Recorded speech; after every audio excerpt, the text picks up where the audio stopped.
Hello, good evening. Welcome to another episode of Campfire Stories with Sasquatch.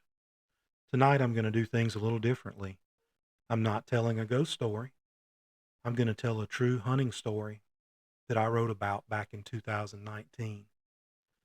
I have a lot of this old content that I put pen to paper, wrote down back from around 2000 all the way up to 2020. So I've got 20 years worth of content that's never been recorded, at least not on video. So tonight I'm going to tell you about a hunting trip that I went on with my son in 2019. And here goes. Do you know that sinking feeling that you get when you shoot at a nice deer and miss? I really don't get that feeling because for me, that's when the fun starts. My son and I were leaving the hunting club when he yelled out deer pointing in front of us. And there, standing about 200 yards away on the side of the path, there was a nice buck. He turned and started running. I stopped the truck, jumped out, and propped up with my rifle, looking through the scope. He had gained a lot of distance on us. It looked like about a 400-yard plus shot. But I remember the old man telling me, "You miss every shot you don't take." Boom! I sent lead downrange. The deer stumbled, turned left, and went into the woods. I was pretty sure I missed, possibly impacted around his feet. But we went down and looked for him anyways. My son and I searched the wood line for evidence of the deer. We found where he stumbled, but absolutely no sign that I had hit him. My son's dog was with us. His name's Adventure Time. I often see on the online forums where people say, "I shot at a nice buck, I need a dog." I don't have to ask for one. I've usually got one in the truck. Adventure Time smelled the spot and popped his head up looking into the brush. He jumped across the ditch, ran about 15 yards into the brush, and started baying. I had hit the deer. The deer was laid up over just across the ditch. Now, ordinarily, you wouldn't put the dog out that fast if you're trying to track the deer. But it was almost dark. So if we were going to run this deer, we needed to go ahead and do it. Plus, I didn't even think I'd hit the deer. So we're preparing to go across the ditch and finish the deer off when Adventure Time's bark changed and he started moving. The deer still had some fight in him. The deer was on his feet. Now, this is the point where our style of hunting is different than some. A lot of people hunt by themselves and they really don't want anybody else involved in their hunt. I got on the radio and called for my cousins and my friends that were hunting with me that day and said, "Hey, I need help." I explained the block of woods we were in and explained that we had shot at a deer, wounded it, and it was on its feet and we had a dog on it. I watched and listened as Adventure Time drove the deer towards the back of the block, directly to one of my cousins. Adventure Time's bark is very distinct. He goes, "Baroo," and he howls. And you can hear that voice for miles. So echoing through the briars and the brambles was, "Baroo." By the way, this is a good time to mention that Adventure Time is one of Polly's puppies.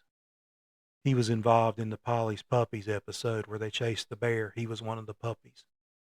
Now he's a grown dog doing his own thing. I heard him screaming through the woods, "Boo!" And then all of a sudden, boom, boom! Another member of our hunting club had seen the deer and fired. The deer turned back into the woods. My cousin that shot at the deer had two more dogs in his truck and put them on the track. He got on the radio and said, "Absolutely, I missed. But the deer is wounded." So we watched and listened as the dogs pushed the deer back through the block. They were coming right back towards us. Blake and I were waiting for our opportunity. The bushes crashed, but we couldn't see the deer. And we do not shoot at bushes. There was a puppy in our dog box that got real excited and barked out. The deer turned and headed towards the other side of the block. Blake was trying to get the puppy to be quiet. He was going, shh, shh. But the puppy was just so excited, we had to let him out. The buck turned and started moving towards the west corner of the block. We had people waiting there for him as well. As we started moving to try and stay up with the dogs, the deer crossed the path. We heard, boom! Another member of the hunting party had taken a shot. We waited to hear what had happened on the radio. We listened to the dogs get closer. Then the dogs hushed. We heard the repeat of a pistol, pop, pop. And then a member of our hunting club is on the radio. Big buck down. You guys come to my location. So we drove around the corner, and there stood a 12-year-old boy holding his 20-gauge shotgun standing over the deer. He looked at me and said, Mr. Todd, Dad told me here's your deer. This deer was shot, and I only finished him off. I looked at the deer. I looked at the little boy standing there. I said, nah, son, that's your deer. All I did was slow him down. Good job. I'm happy for you.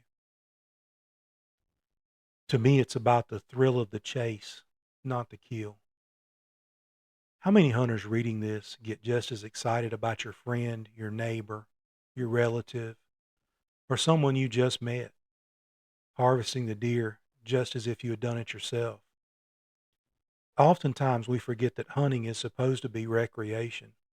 It's recreation where we get to actually harvest some food too, but it's supposed to be recreation. It's supposed to be fun. Don't let greed, envy, lust, and the other 7 deadly sins ruin your time spent in the woods with friends and family. Oh, and take a kid hunting.